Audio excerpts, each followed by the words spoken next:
Have you ever seen someone command a room without uttering a single word? They don't yell, plead, or demand attention. They simply step back, quiet and composed, and the world around them transforms. The air feels heavier, the mood shifts, and suddenly, people notice. They wonder, they pursue, they feel something stir. Picture yourself doing that, choosing silence over knee-jerk reactions, calm withdrawal over fiery outbursts. What would happen if you stopped being so predictable? The real power lies in that question, waiting for you to explore it. When you stop being an open book, emotionally, physically, or mentally, the world around you starts to tremble. People are so used to pulling your strings, banking on your quick reactions and predictable responses. But the moment you choose to step back, to become untouchable, everything shifts. Those who thought they had you figured out suddenly realize they don't know you at all. Carl Jung once said, "What irritates us about others teaches us about ourselves." So pause and reflect. When you make yourself unreachable, who panics? Who gets frustrated? Who pokes at you, desperate for a reaction? That desperation isn't about you. It's a mirror reflecting their own need for control. This unveils a hard truth. You're still being manipulated, often without even noticing. You pour yourself out to please others, to keep the peace, to hold on to people who were never truly yours. Every forced yes, every instant reply, every emotional outburst chips away at your inner strength. By the end of the day, what's left? Exhaustion, frustration, and a hollow feeling you can't quite name. Let me tell you why.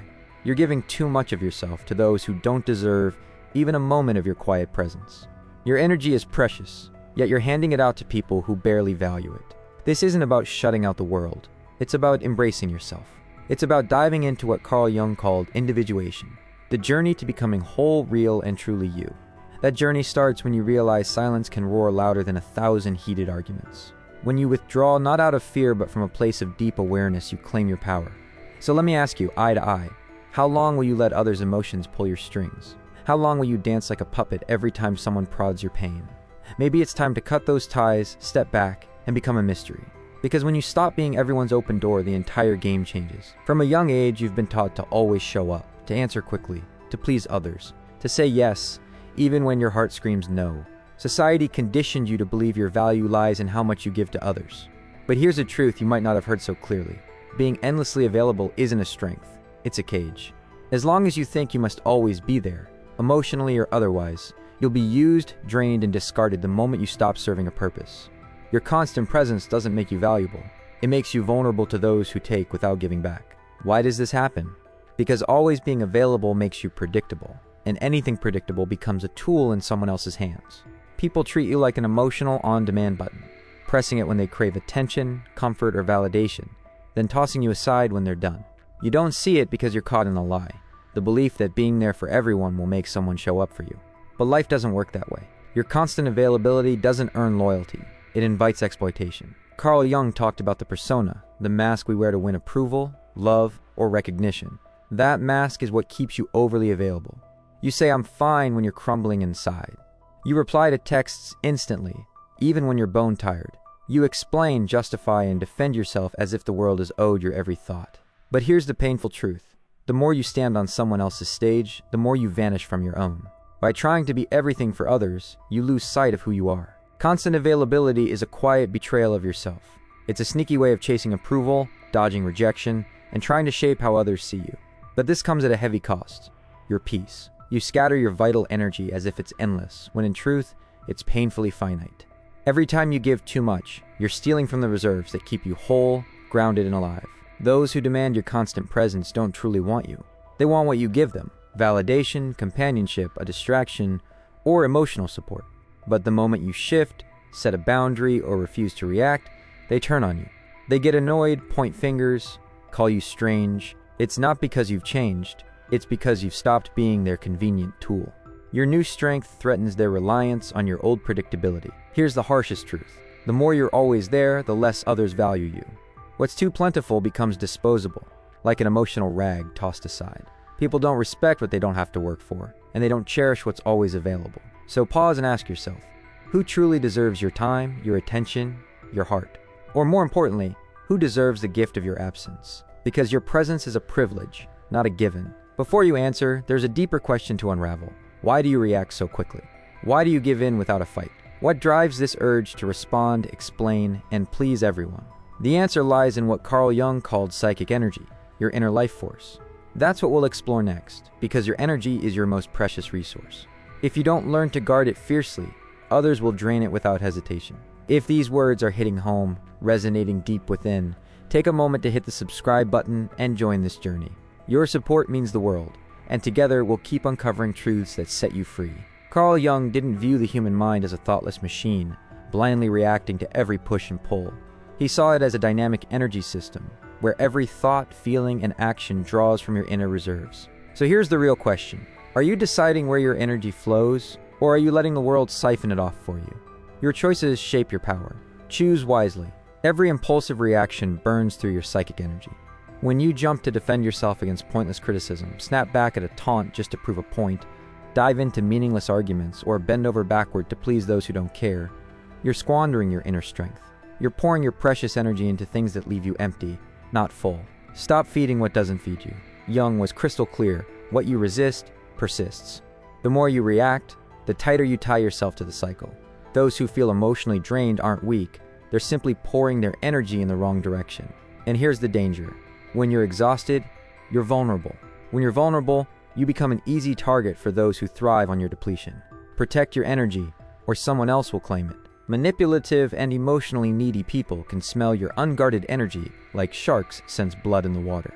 They see you reacting to everything, trying to fix the world's problems, and they pounce. They exploit your open energy because you haven't learned to shield it.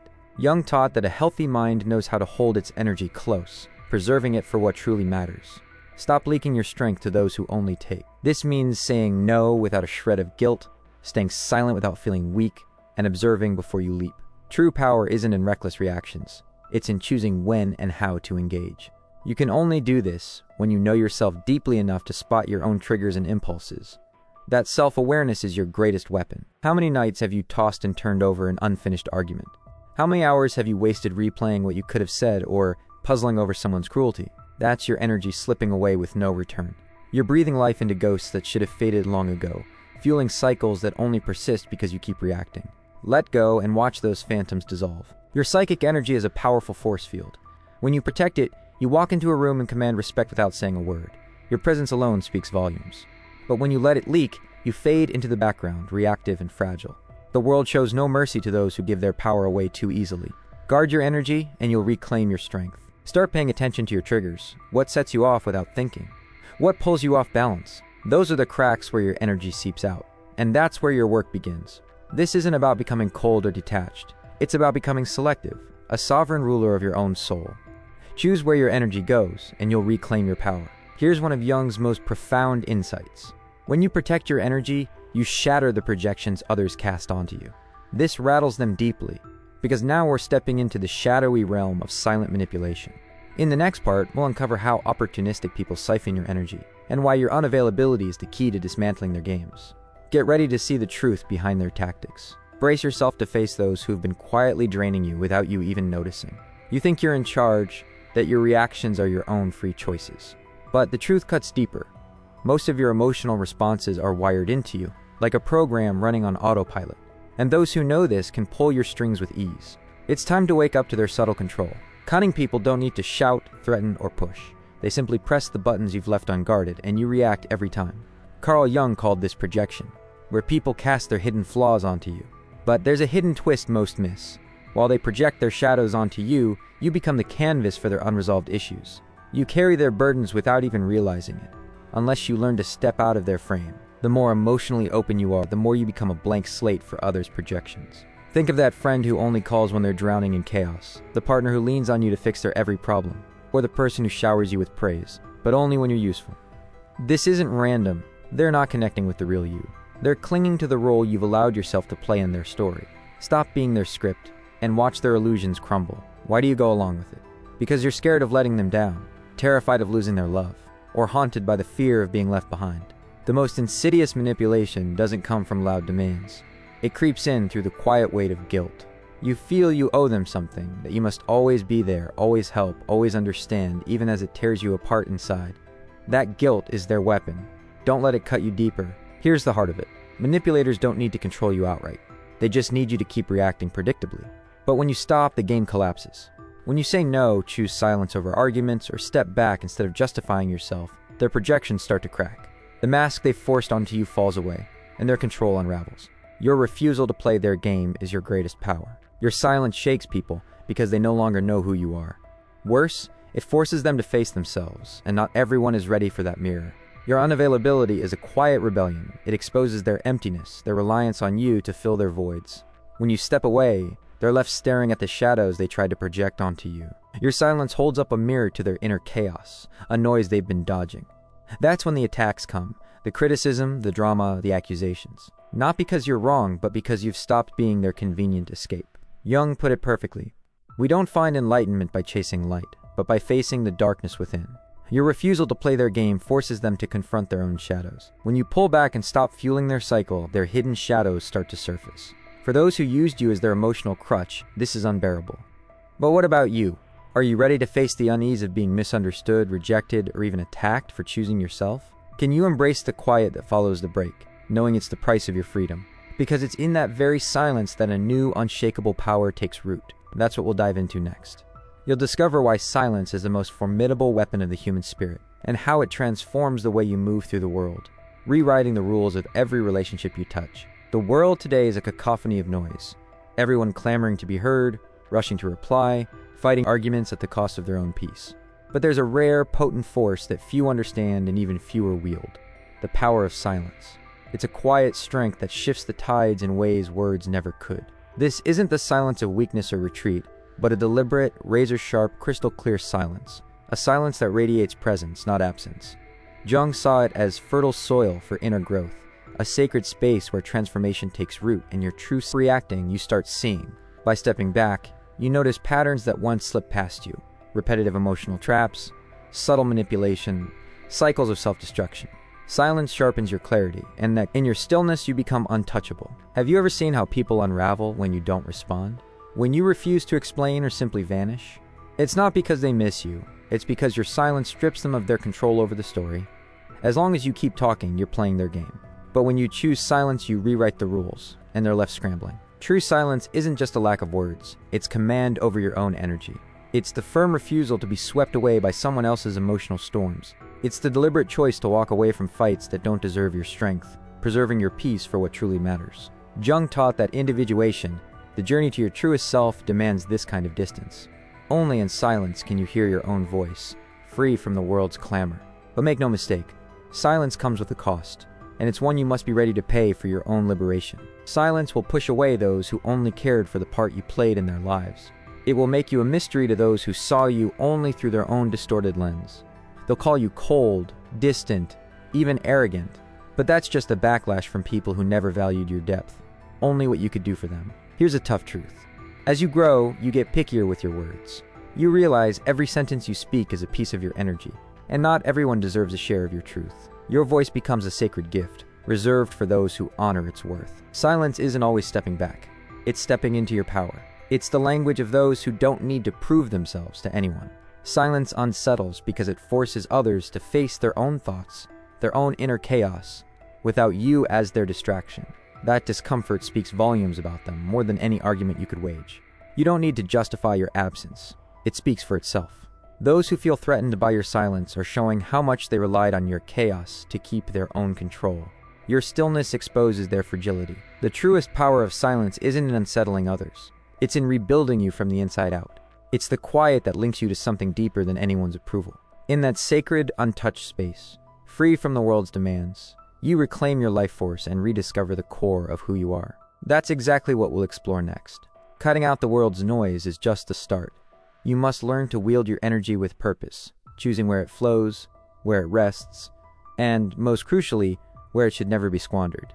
Your energy is your power. It's time to direct it wisely. If you're ready to take back your energy and build strong boundaries, my book Beyond the Shadow is your guide. It unpacks Jung's most powerful insights and equips you with practical tools to shield your energy, set firm boundaries, and reconnect with your authentic self. Check the pinned comment for the link. Knowing all this in your head means nothing if you keep saying yes when you mean no, replying to messages that drain you, engaging in hollow conversations, or clinging to relationships that survive only out of habit. Awareness without action is just another way to fool yourself. Real change demands you act on what you know. Real transformation sparks when you commit to being selective with your energy. That takes emotional discipline. Choosing conscious unavailability isn't about being icy, smug, or uncaring. It's about refusing to be an open door for everyone, anytime, for any reason. It's about valuing yourself enough to set limits. It's about seizing control of your energy, your time, your inner peace. Start small. Don't reply the second a message pings. Take a breath before you react. Walk away from arguments before you spiral into chaos. Silence your phone without a twinge of guilt. Say not today and accept yourself. Your peace, your energy, your truth, they belong to you alone. For many, this is unforgivable. When you stop explaining yourself, you rip away their power to trap you in their story. The one where you're always the helpful, understanding, ever-available savior. By refusing to play that role, you break their script and reclaim your freedom. Carl Jung knew that individuation, the path to your true self, requires isolation, but not a lonely, despairing kind. It's a sacred retreat, a time to turn inward and hear your own voice without the world's noise drowning it out. In that quiet, you rebuild who you are, not based on others' expectations, but from the core of your own being. Here's a clear measure of your growth. Notice who drifts away when you grow quieter, more guarded. Watch who tries to poke at you when you stop reacting. Pay attention to those who accuse you of changing when you start protecting yourself. These aren't signs you're wrong. They're proof you're breaking free from their hold. Stepping into unavailability feels uneasy at first. Guilt will creep in. You'll wonder if you're being selfish. You'll hear whispers that you're too cold, too hard. But this discomfort is part of dismantling the old you. You've been trained your whole life to put yourself last. Breaking that habit is bound to sting, but it's also the path to your freedom. Change always stirs discomfort, not just in you, but in everyone who thrived on the old, overly available you. Choosing conscious unavailability is the bedrock of owning your life. When you say no to the world's demands, you're saying a bold, unapologetic yes to yourself and your own worth. When you step away from toxic spaces, you declare that your peace outweighs any shallow bond. And when you stop justifying your choices, respect follows, even if it's from a select few who truly see you. Your silence commands a reverence that your words never could. Not everyone can handle this kind of presence. Your emotional absence shines a light on wounds they're not ready to face. It exposes how much they leaned on your chaos to feel in control. That's when the break happens, the moment their reliance on you crumbles, and your strength stands tall. With that break comes pain, loneliness, and a sense of loss, as if you're letting go of something vital. But in truth, you're setting yourself free. So what follows? What grows from the distance? What new life emerges from the quiet you've chosen? In our final part, we'll explore this rebirth, a transformation that only comes when you dare to be misunderstood, to stand alone, and to become whole within yourself. This is where your true power is born, in the courage to embrace your own path. When you stop being everyone's open door, something deep and powerful stirs. At first, there's silence, a restless, uneasy quiet that echoes in your mind. You question yourself. Did I go too far? Am I being too cold? Will I lose the people who cared? But this silence is the first step towards something greater. Slowly, that silence shifts. It starts to purify, to soothe, to mend your weary soul. Then comes solitude, not a hollow, lonely void, but a rich, vibrant solitude filled with your own presence. It's the kind of aloneness that makes you feel whole, alive, and truly yourself. This is the solitude of the strong, of someone who refuses to betray themselves just to keep others near. In that sacred space, where confusion once reigned, clarity dawns. Where anxiety once gnawed, peace settles in. Where neediness once clung, a bold new strength rises, a strength that comes from standing firmly in your own truth. This is the power of being complete within yourself. Carl Jung taught that individuation, becoming your truest self, means stepping away from the crowd, shedding the mask you've worn to fit in, and walking alone for a time.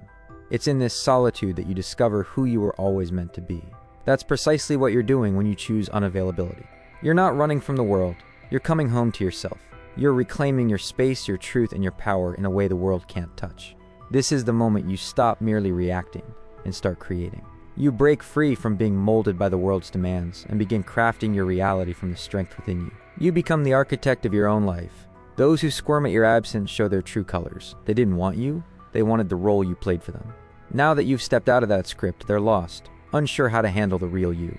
And that, my friend, is pure liberation. You'll lose people along the way, but in their place you'll find yourself. You'll step away from spaces that no longer serve you, and in doing so, reconnect with your core. You'll be misunderstood, yes, but in that misunderstanding, you'll earn a deeper respect from those who truly see you. When you stop being available for just anything, you become something extraordinary, valuable, rare, unforgettable. Don't mistake this for an ending. It's a rebirth. It's the dawn of a life where you refuse emotional scraps, reject manipulative games, and turn away from hollow affection disguised as love. Now you only welcome what aligns with your peace, your truth, your wholeness. If you've read this far, a part of you is already stepping onto this new path, ready to claim the life you deserve, one built on your terms, not someone else's. Deep down, you've already realized that being loved is empty if it means abandoning yourself. True self-love starts when you choose yourself, even if it means standing alone for a while. That solitude is the price of your freedom, and it's worth every moment. So I ask you now in the comments, are you ready to be misunderstood, rejected, or even hated for the sake of your inner freedom? Are you willing to pay the cost of being unapologetically you? If these words struck a chord, if they rang true, write in the comments. I choose my peace. Let's see how many are ready to embrace this transformation. Don't stop here. Keep watching the next video. It holds insights more vital than you might realize. I'll meet you there, ready to dive deeper into this journey.